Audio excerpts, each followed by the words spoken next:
ከተለወጥኩ ከ6 ወራት በኋላ በክረምት ወር ላይ ከሃዲ የሚል የዘለፋ ደብዳቤ አንዱን ይዤ ከአትክልት ስፍራዬም ቆምኩ። ይህ ደብዳቤ ከሃዲም የከፋውም አድርጎም ነበር የዘለፈኝ። ከዚህ አልፎም እውነተኛ አማኞች ሊያቃጥሉኝ እንደሚገባ ገልጿል። ውስጤም አንድ ጥያቄም ጠየቅኩ። እኔን ሊያቃጥሉኝ?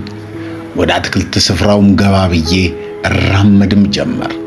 የበልግ ወራት ወደ ክረምቱ እየተሸጋገረም ነበር። ቤቴን መለስ ብዬም ተመለከትኩት። ቤቴን ውስጡ እስካለሁ አይነኩም ብዬም ፎከርኩ። ቢልቂስ አያቃጥሏትም። ይህም ሆኖ ከእንግዲህ በሀብትና በስልጣን ጥበቃ አልደገፍም ነበር። በዚህ ጊዜ አንዲት ሰራተኛ የመጣችና ሰው እንደሚጠብቀኝም ነገረችኝ። ጄኔራል ዑመር ሊያነጋግሩሽ ይፈልጋሉ እመቤቴ ስትል ልቤም ደነገጠብኝ። በአትክልት ስፍራውን በር በኩል ስመለከት መኪናውም ቆሟል። ጄኔራል ዑመር ከውትድርና የቀናት ውድ ወዳጆቼም አንዱ ነበር። ሁለተኛው የዓለም ጦርነት ወቅት ከእርሱ ጋር አብሬ የነበርኩ ሲሆን በዚህ ጊዜ እርሱ በፓኪስታን ሰራዊት ውስጥ የበላይ ጄኔራልም ነበር። በተለይም ባለቤቴ የአገር ውስጥ ጉዳይ ሚኒስቴር በነበረ ጊዜ በቅርብ አብረው ይሰሩ ስለነበረ የጎላ ወዳጅነትም ነበረን። እርሱም እኔን ለመኮነን መምጣቱ ይሆን ብዬም አሰብኩ። የደንብ ካኪ ልብሱን እንደለበሰ እጄን ጨመደደውና ሳብ አድርጎም ሳመው። በጥቋቁር አይኖቹ ተመለከተኝና እንደ ሌሎቹ ሁሉ እርሱ ሰዎች የሚሉትን ነገር እውነት ነውን ሲል ጠየቀኝ። እኔም ዘና ብዬ አዎን አልኩት። ይህንን እርምጃ እንድትወስጂ ምን ገፋፋሽ? ራስሽንስ በአደገኛ ሁኔታ ላይ አስቀምጠሻል። አንዳንድ ሰዎች ሊገሉሽ እንደሚፈልጉም ሰምቻለሁም ሲል ጮኸ። ዝም ብዬም ተመለከትኩት። በአትክልት ስፍራው ውስጥ በሚገኙ አግዳሚ ወንበር ላይ እየተቀመጠ መልካም፣ እኔ ላንቺ እንደ ወንድምሽ እንደሆንኩ ታውቂያለሽም ሲል ጠየቀኝ። ተስፋ አደርጋለሁ አልኩት። እንደ ወንድም አንቺን የመንከባከብ ስሜትም አለኝ። ስለሆነም ሁልጊዜም ቤቴ ላንቺ ክፍት እንደሆነም አትርሺ። ፈገግም አልኩ። ማንም ሰው ለኔ መልካም ቃል ሲናገር ይህ የመጀመሪያውም ነበር። ጄኔራሉ ንግግሩንም በመቀጠል ይሁንና አንድ ማወቅ የሚገባሽ ነገር አለ። ይህንንም የማደርግልሽ በግሌ ነው። ከዚህም አንድ ውብ አበባ ወደ ራሱ ከሳበና መልሶም ከለቀቀውም በኋላ ወደ እኔ ዞር ብሎ በይፋ ብዙ ነገር ልረዳሽ አልችልም ቢልቂስ አለኝ። አውቃለሁም አልኩት። የጄኔራሉን እጅ ይዤ በዝግታ እየተራመድን ወደ ቤትም አመራን። እየሄድን ሳለ ነገሮች ቀላል እንዳልሆኑ ነገርኩት። እሱም በወትሮ ግልጽነቱ ወደፊትም ቢሆን አይቀበሉም ወዳጄ አለኝ። በእንግዳ መቀበያ አዳራሽ ሻይ አዝዤ ስመለስ ለሚጠይቀው ነገር ምላሹን አስቀድሞ እንደሚያውቅ በሚጠቁም ፈገግታ ቢልቂስ ይህንን ለምን እንዳደረግሽ ንገሪኝ አለኝ። የሚከተለውንም ሁሉ ሳብራራ ጄኔራል ዑመር በጽሞና የሚያዳምጠኝም ነበር። ምንኛ የሚያስደንቅ ነገር ነው! ሚስዮናውያን ምስክርነት የሚሉትን ነገር ሳላውቅ እያደረግኩ ነበር። ከፍተኛ ባለስልጣን ለሆነው ሙስሊም ስለ ክርስቶስ እየተናገርኩም ነበር። እርሱም እያደመጠኝም ነበር። በዚያን ዕለት ለጄኔራል ዑመር የወንጌል መልእክት ማድረሴን ብጠራጠርም ከግማሽ ሰዓት በኋላ ደህና ሁኚ ብሎ ሰናበተኝ። ቀለል ብሎትም ነበር። አስታውሺ ቢልቂስ፣ እርዳታዬን በምትፈልጊበት በማንኛውም ጊዜ እንደ ወዳጅ የማደርግልሽ ማንኛውም ነገር ሲኖር አለሁም አለኝ። አመሰግናለሁ ዑመር ብዬ መለስኩለት። ተሰናበተኝና ወደሚጠባበቀው መኪናውም አመራ። በዚሁ ብቻችንን ያሳለፍነው አሳዛኝ ጊዜም አበቃ። ዳግም አየው ይሆን ስልም አሰብኩኝ። እዚህ መገለል በእነዚያም ያልታወቁ ደብዳቤዎችና የስልክ ጥሪዎች ብሎም በቀድሞ ወዳጆቼ ማስጠንቀቂያዎች ወቅት ከሰዓት እስከ ሰዓት ድረስ ብቻዬን መቆየት ምን እንደሆነ እየተማርኩም ነበር። ይህም የጭንቀት ተቃራኒም ነበር። ጊዜው ምን እንደሚያመጣም ለማየት መጠባበቅ። ይህም ያለ እርሱ ያለ ጌታ ፈቃድ ምንም ነገር እንደማይደርስብኝ ስለተረዳሁም ነበር። ለምሳሌ በእኔ ላይ የሚነሳው ተቃውሞ ይበልጥ እየተጠናከረም እንደሚሄድም አውቅ ነበር። እንዲህ አይነቱ ነገር ቢደርስ ቀውጢ በሚመስለው ሁኔታ ውስጥ ህልውናውን ለማግኘት መፈለግን መማር ነበረብኝ። አቅራቢያው በመስፈር ከሰዓት ወደ ሰዓት እኖር ነበር። አዎን፣ የህይወት ቁልፌ ይኸው ነበር። ምንም ነገር ቢመጣ መቼም ከህልውናው ውስጥ እኖርም ነበር።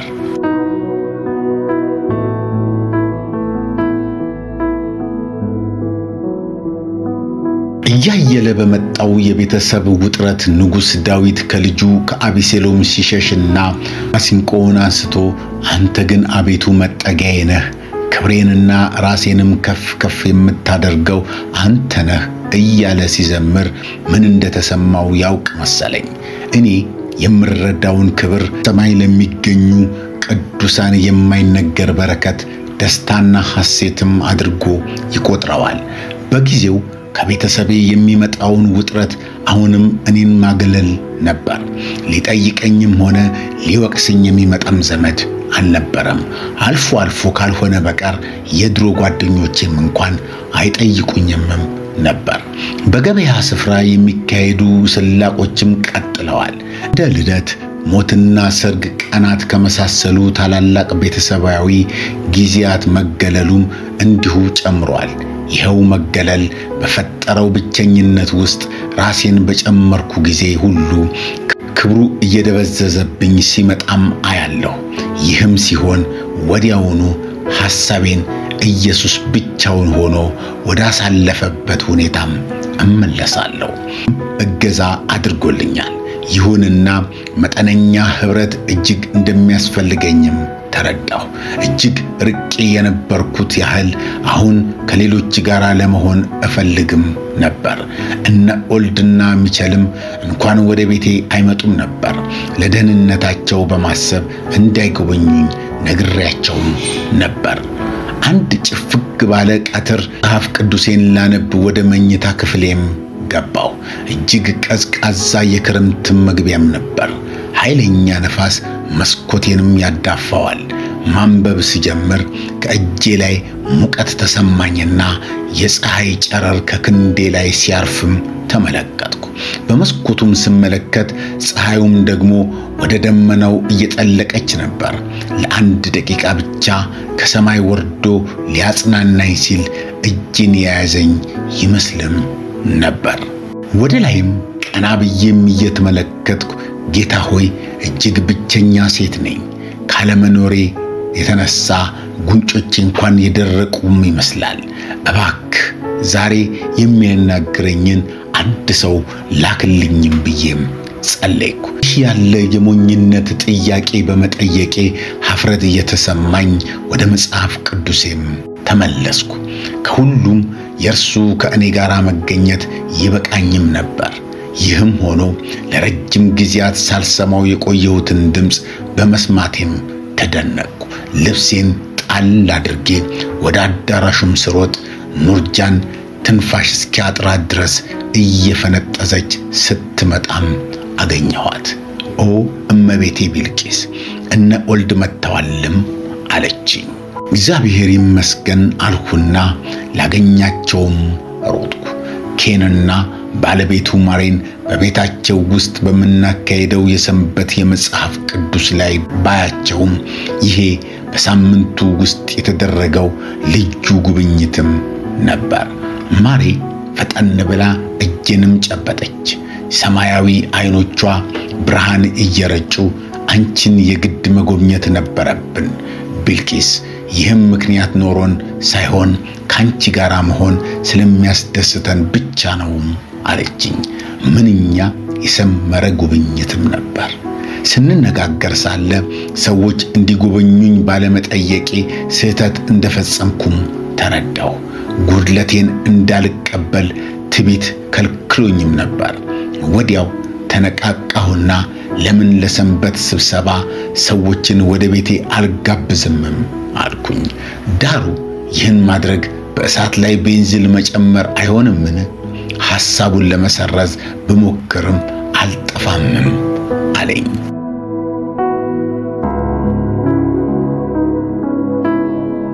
ወዳጆቼም ሊሄዱ ሲሉ ፈጠን ብዬ በሚቀጥለው እሁድ ምሽት እኔ ቤት ብትመጡስ ስል ጠየቅኳቸው። እነ ኦልድ ከመጠነኛ ድንጋጤ ጋር ዞር ብለው ተመለከቱኝ። እጆቼን ወደ ጎን እየዘረጋሁ እውነቴን እንደምናገርም አረጋገጥኩላቸው። በተጨማሪም አሮጌ ቤት ሕይወት ይሻልም አልኳቸው። ሰዎቹም በሐሳቤ ተስማሙ። እዚያን ምሽት ልተኛም ስዘጋጅ ጌታ እንዴት በሚያስደንቅ ሁኔታ የሚያስፈልገንን ነገር እንደሚሞላልንም አሰብኩ። ቤተሰቦቼና ወዳጆቼ ከኔ ሲርቁ የራሱን ቤተሰብና ወዳጆችም ተካልኝ። ሌላም እንቅልፍ ተኝቼም አነጋሁና የጠዋት ፀሐይ በመስኮቴም ዘልቃም ስትሞቀኝም ተነሳው። ተነስቼ መስኮቱን ስከፍት ወደ ውስጥ የሚገባው ለስላሳ አየር አስደሰተኝ። ከምድራዊ የአበቦች መዓዛ የሚመጣው መልካም ሽታም አወደኝ።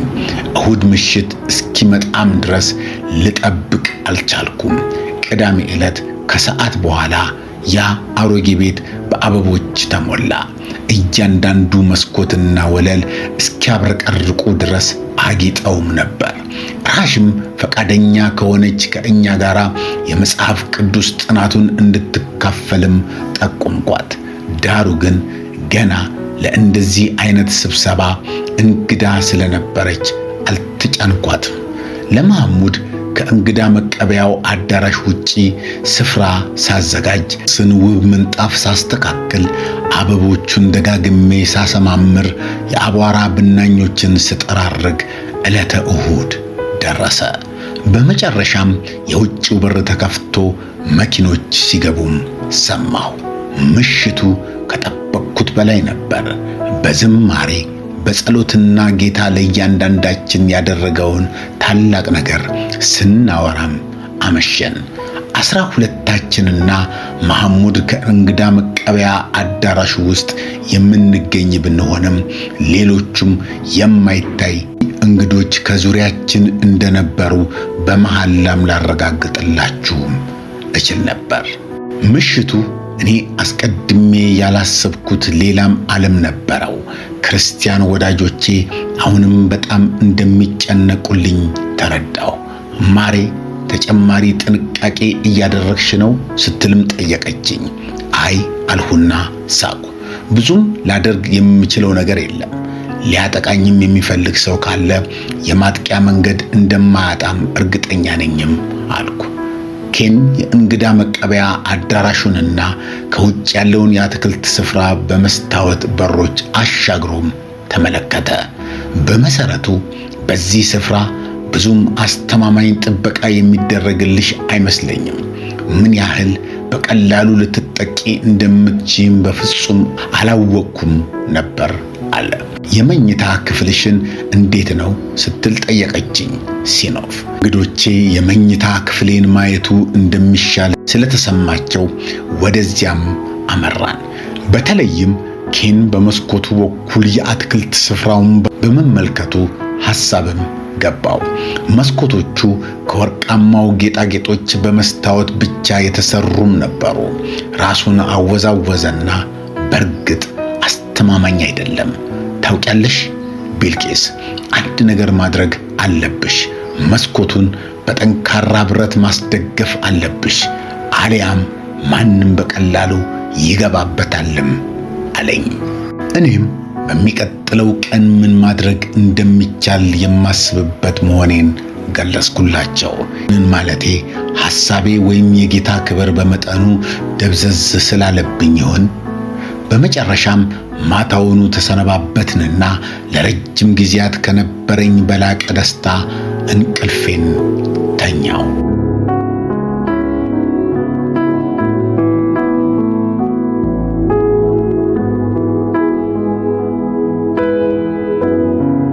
በቀጣዩም ዕለት ከሰፈር የብረት ሰራተኛ ላፈላልግ ስል በፍጥነት እየራቀኝ ስላለው የጌታ ክብርም አስብም ጀመር።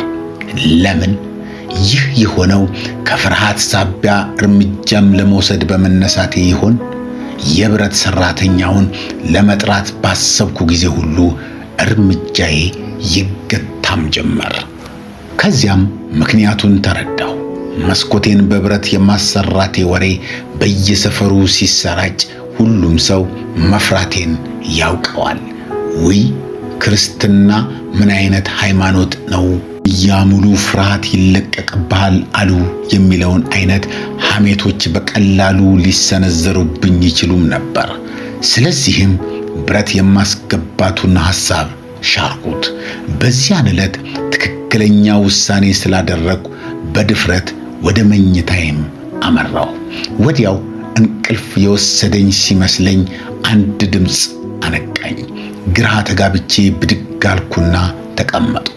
ፍርሃት ግን አልነበረብኝም። አንድ ነገር ከእይታዬ ስር ዋለ። በመኝታ ክፍሌ ግድግዳዎች ውስጥ በመለኮታዊ መንገድ የአትክልት ስፍራዬን በሙሉ አየሁት። ሰማያዊ ነጭ ብርሃን አርፎበታል። እያንዳንዱን አበባና ተክል ለመመልከትም እችል ነበር። በአትክልት ስፍራው ላይ ጸጥታም ሰፍኖበትም ነበር። በልቤ አባቴ ቤልቂስ ትክክለኛ ነገር አድርገሻል፣ እኔ ካንቺ ጋር ነኝ ሲል እሰማዋለሁ።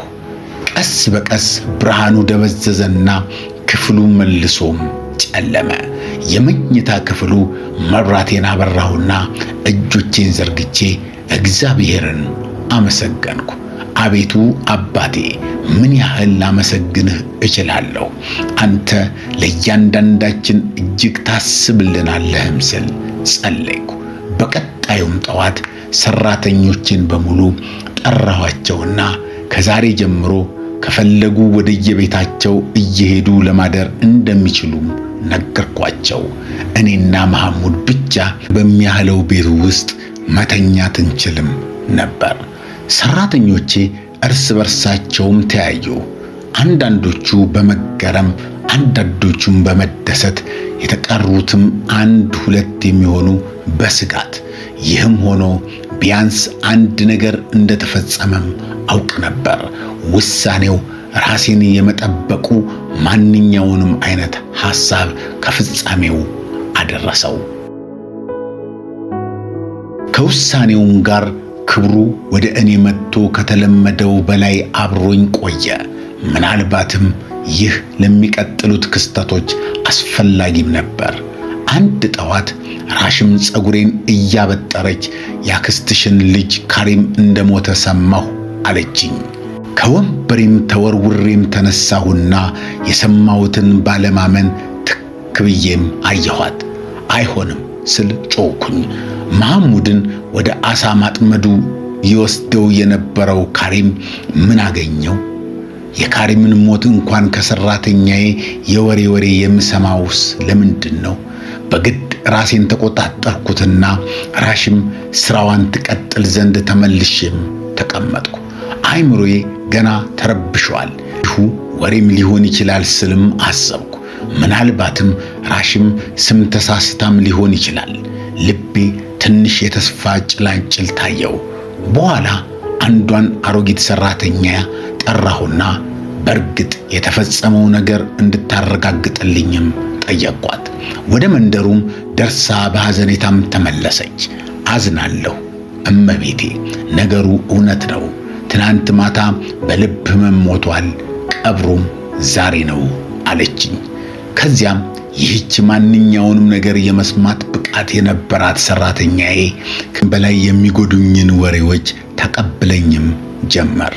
ሰራተኛይቱ እንደነገረችኝ አክስቴ ካሪምን ምን ያህል እንደምወደው በመረዳት የልጁን መሞት እንዲያሳውቁኝ አጥብቃ ጠይቃቸውም ነበር። ማንም ምኞቷን ለመፈጸም አልፈለገም። በኋላ ስለዚህ ሁሉ እያሰላሰልኩ ከመስኮቱ አጠገብ ተቀመጥኩ። ለ6 ወራት ከቤተሰብ ጉዳዮች ተገልዬም ቆይቻለሁ። ዳሩ ግን እንደዚህኛው የጎዳይ ነገር ግን አልነበረም። ተሽከርካሪው ወንበሬ ላይ ተቀምጬም ወደ ኋላና ወደፊት በዝግታም ስንቀሳቀስ ጌታ እርዳታውን እንዲልክልኝ ጸለይኩ። እርሱም እንደ ወትሮውም አደረገልኝ። በዚህ ጊዜ ከትከሻዬ ላይ ሞቃት ልብስ እንደተደረበልኝ ያህልም ተሰማኝ። እዚያ ስሜት ጋር እንደተለመደው የተግባር መርሃ ግብር ከፊቴ ድቅን አለ። ሐሳቡ ራሱ አስደነገጠኝ። ሆኖም እጅግ ድፍረት የተሞላበት በመሆኑ ከጌታ መሆን አለበትም ብዬም አሰብኩኝ።